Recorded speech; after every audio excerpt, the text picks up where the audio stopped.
खट्टा खाने वाली चुड़ैल। रात को अचानक राधिका मौसी को किचन से कुछ गिरने की आवाज आई। उन्होंने बाहर निकल के देखा तो किचन में उन्हें कोई सफेद साड़ी में दिखा। वो चीख पड़ी, हे भगवान, आलतू जलाल तू आई भला को टाल तू, आलतू जलाल तू आई भला को टाल तू। राधिका मौसी को चीखते सुनकर श्रवण बाहर आता है भागते हुए। अरे माँ, क्या हुआ? क्या देख लिया? दादी माँ आ गई क्या सपने में? अरे बेटा, रसोड़े में देख तो कौन है? श्रवण रसोड़े में झांक कर देखता है और उसे कोई नहीं दिखता अंदर। अब रसोड़े में तो कोई नहीं है माँ। कोई सफेद साड़ी में नहीं है क्या? नहीं माँ, कोई भी नहीं है। चिल्लम चिल्ली की आवाज सुनकर काजल भी वहां आ जाती है। अब क्या हो गया माँ जी? अरे बेटा, रसोड़े में एक चुड़ैल थी सफेद साड़ी में। अरे क्या कर रही थी वो अंदर? अरे बताया नहीं, कल आएगी ना तो पूछ लूंगी। चुड़ैल जी, आपका क्या प्लान है? माँ जी, रात बहुत हो गई है, आपने कोई बुरा सपना देखा होगा, चलिए सो जाइए। राधिका मौसी सोने तो चली जाती है, पर उनको रात भर नींद ही नहीं आती। वो कुछ भी उलझुल बातें सोचने लगती है। कहीं चुड़ैल की वजह से तो घर में टेंशन नहीं हो रहा, कहीं उसी की वजह से तो वो दादी नहीं बन पा रही। सुबह जब राधिका मौसी रसोड़े में छानबीन करती है तो पाती है कि नींबू का अचार गायब है। चुड़ैल नींबू का अचार ले गई, मुझे तो ठीक नहीं लग रहा कुछ। चुड़ैल को भी पता है कि जिंदगी का असली मजा तो खट्टे में ही है। राधिका मौसी झट से श्रवण को फोन कर देती है। बेटा, मुझे समस्या समझ में आ गई है, हमें एक तांत्रिक की जरूरत है। अरे क्या बोल रही हो माँ, तांत्रिक की क्या जरूरत है?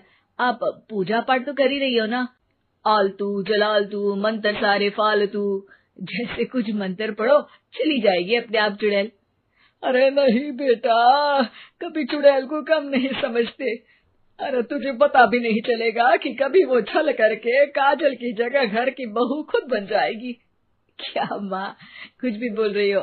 कहाँ काजल और कहाँ चुड़ैल। वैसे एक बात बताओ, काजल को अगर गाने के लिए बोल देना तो चुड़ैल काजल की आवाज सुनकर घर तो क्या, धरती लोग छोड़कर चली जाएगी। तुम ना पढ़े लिखे बच्चे हर चीज को मजाक समझते हो। तुम रहने दो, मैं खुद ही तांत्रिक को बुला लेती हूँ। अच्छा सुन, शाम को इमली लेके आना। क्या है कि चटनी खाए बहुत दिन हो गए है ना।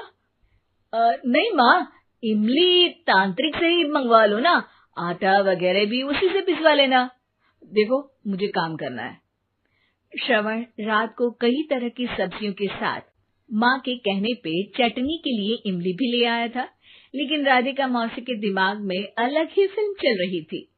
उन्हें अब सिर्फ शक ही नहीं यकीन होने लगा था कि शायद चुड़ैल ने श्रवण पर अपना जाल बिछा दिया था, जिस वजह से श्रवण उनकी बात ही नहीं मान रहा था। पर कोई नहीं, आने वाली रात में राधिका मौसी खुद तैयार हो गई चुड़ैल को पकड़ने के लिए। रुद्राक्ष की माला, तुलसी का पत्ता, हनुमान चालीसा सब हाथ के पास ही था, बस चुड़ैल का इंतजार था। और जैसा राधिका मौसी ने सोचा था वैसा ही हुआ। वो चुड़ैल उस रात भी आई, पर वो राधिका मौसी से तेज निकली और राधिका मौसी के उससे पकड़ने के पहले ही वो भाग खड़ी हुई।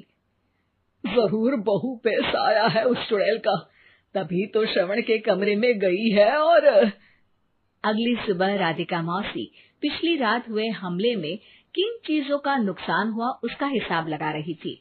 उनके खेमे से एक आम के अचार की शीशी भी गायब हो चुकी थी, और वो इमली भी जो कल श्रवण लेकर आया था।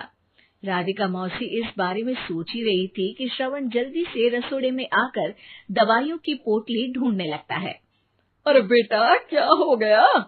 अब माँ, वो काजल की तबीयत खराब है, बहुत घबराहट हो रही है उसे। हे भगवान, मैंने पहले ही कहा था कि तांत्रिक को बुला लेते हैं, पर नहीं। अब देखो, उस चुड़ैल ने काजल को अपने वश में करना शुरू भी कर दिया है। हालांकि श्रवण भूतों में विश्वास नहीं करता था, पर अब वो भी डर जाता है। और राजी हो जाता है एक तांत्रिक को बुलाने के लिए। कुछ ही घंटों में तांत्रिक आ जाते हैं और राधिका मौसी तांत्रिक जी को सब बता देती है। घोर संकट, घनघोर संकट, चुड़ैल को मारू जोर चाकट, ओम भट स्वाहा खटखा के आहा। अरे ये क्या मंत्र है? मेरे खुद के ओरिजिनल मंत्र है, कल रात को ही लिखे हैं, अच्छे लगे तो दाद चाहूंगा। एक और मंत्र सुनो, अर्ज किया है आब्राकडाब्रा, दिल्ली बम्बई आगरा, चंदा मामा सोवरले सुरन मामू जारा। ये मंत्र है? अरे कोई 40 वालीसा पढ़ो ना। वक्त कम है, 40 नहीं पड़ेंगे, 20-25 में काम चलाना पड़ेगा।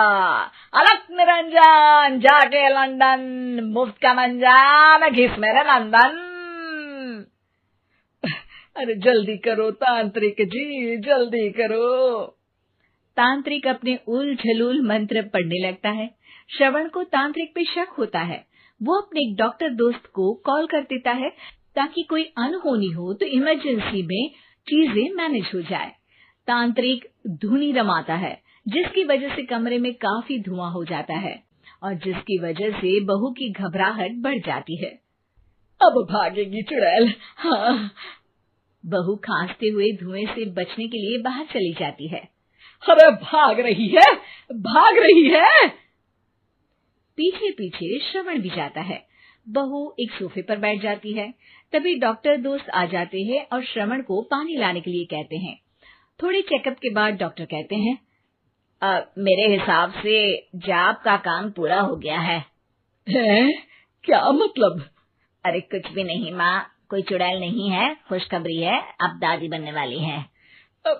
मगर वो सब अचार के डब्बे। श्रवण दोनों अचार के डब्बे अपनी माँ को दिखाता है, जो कि उनके बिस्तर के नीचे छुपे हुए थे।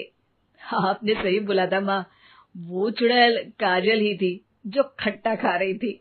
हमें कल ही पता चला, पर हमने आपको ये तांत्रिक वाला काम करने दिया ताकि आपको भरोसा हो जाए कि भूत वगैरह कुछ होता ही नहीं। अच्छा अच्छा, ये तो बड़ी खुशी की बात है, पर बेटा मुझे एक झाड़ू तो ला दे। क्यों माँ? ये तांत्रिक का भूत उतारती हूँ मैं। अब तांत्रिक राधा मौसी के डर से घर से भाग निकलता है और राधा मौसी उसके पीछे भागती है। अरे संकट ये घनघोर है, तांत्रिक मुआ चोर है।